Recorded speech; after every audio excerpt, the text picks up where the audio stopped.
যে 32 নম্বর ভবনটা ভাঙা হলে কি লাভ, ছোট্ট প্রশ্ন করতে কি লাভ আসলে, আমি নিজের মধ্যে ভাবছিলাম কি লাভ।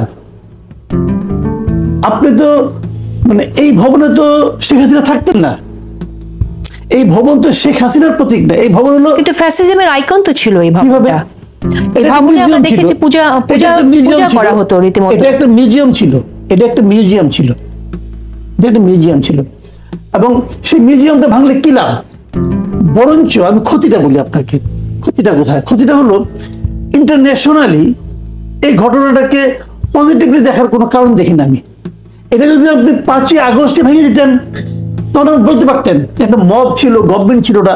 6 তারিখে ভাঙতেন, গভর্নমেন্ট ছিল না। 7 তারিখে ভাঙতেন, তাও গভর্নমেন্ট ছিল না। বলতে পারতেন কোনো গভর্নমেন্ট ছিল না, কেউ ছিল। এখন তো একটা গভর্নমেন্ট আছে, লিগ্যাল গভর্নমেন্ট আছে, আমি তো এটাকে লিগ্যাল গভর্নমেন্ট বলি। তো একটা গভর্নমেন্ট যখন থাকে তখন এটা যখন ভাঙা হয়, গভর্নমেন্টটা প্রতিরোধের কোনো চেষ্টা করছে? যদি গভর্নমেন্ট প্রতিরোধের চেষ্টা না করে, তাহলে যদি গভর্নমেন্ট এটাকে ভাঙাটাকে লজিক্যাল মনে করে, তো গভর্নমেন্ট নিজেই ভেঙে দিতে পারে, সমস্যা তো নাই কোনো। যদি গভর্নমেন্ট লজিক্যাল মনে করে, গভর্নমেন্ট নিজেই ভেঙে দেখ। আর যদি গভর্নমেন্ট লজিক্যাল মনে না করে, তাহলে এই যে ভাঙতে গেল, আপনি একটা কথা খেয়াল রেখেন, এই যে ভাঙতে গেল একদম লোক গেল, এই যাওয়ার কিন্তু 2-3টা কিন্তু দিক আছে। দিকটা কি? 1 নম্বর হলো ফিজিক্যাল একটা প্রবলেম বলি আপনাকে আমি, যে এই মবের মধ্যে পড়েও কিন্তু আহত হইতে পারে, আহত হইতে পারে। তো গভর্নমেন্ট এই রিস্কটা নিচ্ছে কেন? 1 নম্বর। 2 নম্বর হলো এই যে যাওয়া আসার ঘটনা, এটা কিন্তু ওখানে প্রচন্ড জ্যাম হয়েছিল। আমার বাসা ওদিকে, আপনাদের গাড়ি আমাকে আনতে গিয়েছিল, যেতে পারে না কিন্তু এই মবের কারণে। তারপর তো উল্টা হয়ে তাকে আসতে হয়েছে। তো এটা তো মানুষের ভোগান্তি হয়েছে। আচ্ছা, 3 নম্বর যে কথাটা, সেটা হলো ইন্টারন্যাশনালি এই গভর্নমেন্টের আইন শৃঙ্খলা রক্ষার ক্ষেত্রে যে ক্যাপাবিলিটি, এটা নিয়ে কিন্তু প্রশ্ন উঠবে, আপনি ফেলতে পারবেন না। আপনি কাল পরশু দেখেন রিয়াকশনটা কি হয়। এই রিয়াকশনটা আমাদের জন্য, একটা স্টেবল গভর্নমেন্টের জন্য ইতিবাচক নয়।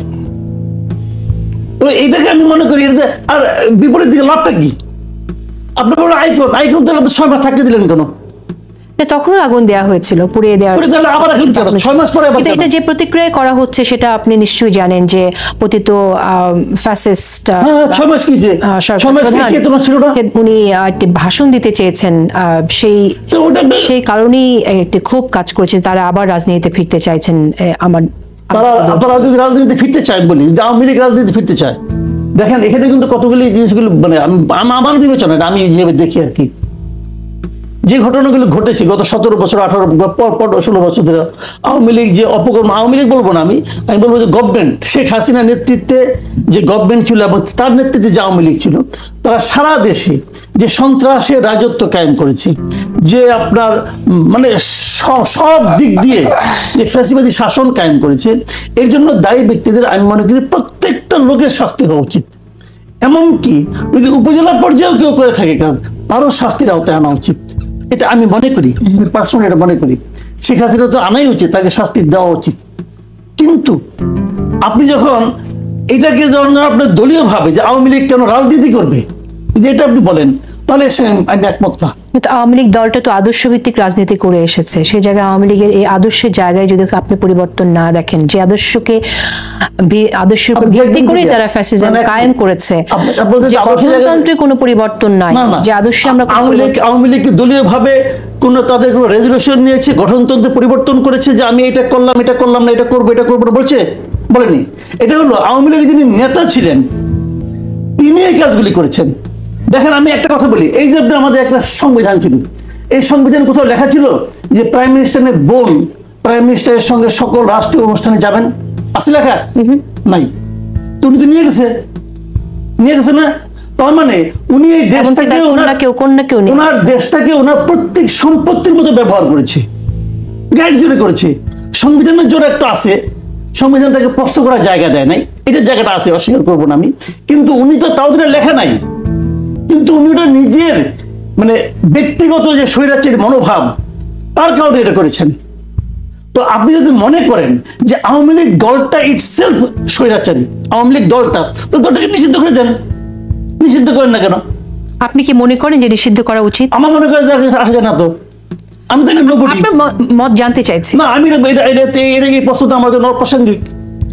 আমি যে দলে আমার যদি আমাকে জিজ্ঞাসা করেন, আমি যখন জামাতকে নিষিদ্ধ করে আমি বলেছিলাম, তখন আওয়ামী লীগের শাসন আমল, আওয়ামী লীগ শাসন আমলে জামাত নিষিদ্ধ করার সময় অনিয়ারে আমি বলেছি আমি কোন দলের নিষিদ্ধ চাই না, অর্থাৎ আপনি নিষিদ্ধ চান আমি না, কোন নিষিদ্ধ দল, এবং করা আমি হচ্ছে। হিজবুত তাহরির নিষিদ্ধ করে আমি ওটাও নিষিদ্ধ করার বিপক্ষে।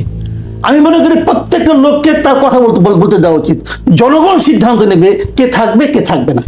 ধন্যবাদ আপনাকে। বাড়িতে ভেঙে দেওয়ার বিষয়ে যেটা আমাদের মাসুদ কামাল বললেন যে ইন্টারন্যাশনাল একটা ভুল বার্তা দেবে, যে সরকার যদি এটা ভেঙে দেওয়া মনে করে যে ভেঙে দেওয়া উচিত ভবনটি, তাহলে সরকার সেটা করতে পারে, আর না করলে সরকার যদি প্রতিহত করতে না পারে সেটা একটা ভুল বার্তা দেবে। আপনি কিভাবে দেখছেন? আবার মানুষ চাইলে সরকার সব জায়গায় বাধা দিতে পারে না।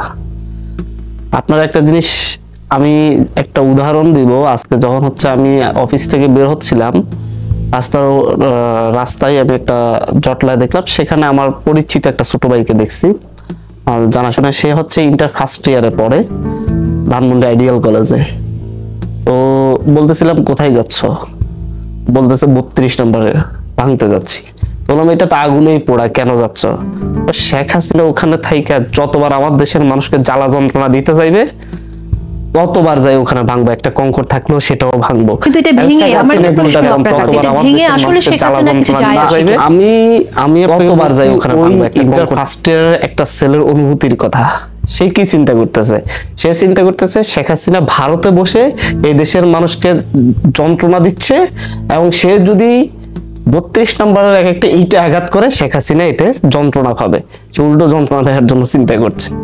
তো যখন আপনি বাংলাদেশের তরুণ প্রজন্ম, মানে হচ্ছে আপনার 16 থেকে 45 বছর বয়সের যে জনসংখ্যা, এটা প্রায় হচ্ছে 65-65% মতো। আপনার এই জনসংখ্যা, এই মানুষগুলো আপনার উপর এত বেশি ক্ষুব্ধ, এত বেশি ক্ষুব্ধ, আপনি যখন একটা ভাষণ দিবেন বলছেন, তখন সে আপনার নিশানা, আপনার চিহ্ন, আপনার স্মৃতি যে জায়গায় আছে সেটা ভাঙতে আর চলে গিয়েছে জীবন বাজি রেখে। সেখানে আর্মি গিয়েছে, আর্মির বিশাল একটা টিম গিয়েছে বাধা দেওয়ার জন্য, তাদেরকে সেখান থেকে তারা ফেরত পাঠিয়েছে। তারা কারণ এত বড় জনসংখ্যাকে তারা হচ্ছে, এটাকে আপনি মব বলেন বা যাই বলেন, আমি বলবো তারা হচ্ছে যারা দেখেছে সামনে থেকে যে তাদের ভাইদেরকে হত্যা করছে, যারা দেখেছে যে শোষণ করছে, গুম করছে, তাদের হৃদয়ে এখনো সেই যন্ত্রণাটা রয়ে গেছে। তারা যখন দেখে যে লন্ডনে বসে এখনো পৈশাচিক হাসি আসতেছে, এই দেশ থেকে 2000 মানুষকে হত্যা করে 28 লক্ষ কোটি টাকা এই দেশ থেকে নিয়ে গিয়ে এই দেশের মানুষকে 35% মানুষকে দারিদ্র্য সীমার নিচে রেখে উন্নয়নের গাল গল্প শোনাতে শোনাতে লন্ডনে বাসা করছে, নিজের সন্তানদেরকে সেই জায়গায় নাগরিকত্ব দিয়েছে, কিন্তু নিজেকে দেশপ্রেমিক হিসেবে উপস্থাপন করছে, অথচ এই দেশের প্রতিটা দেশপ্রেমিক মানুষের অধিকার কেড়ে নিয়েছে। এবং এত কিছু করার পর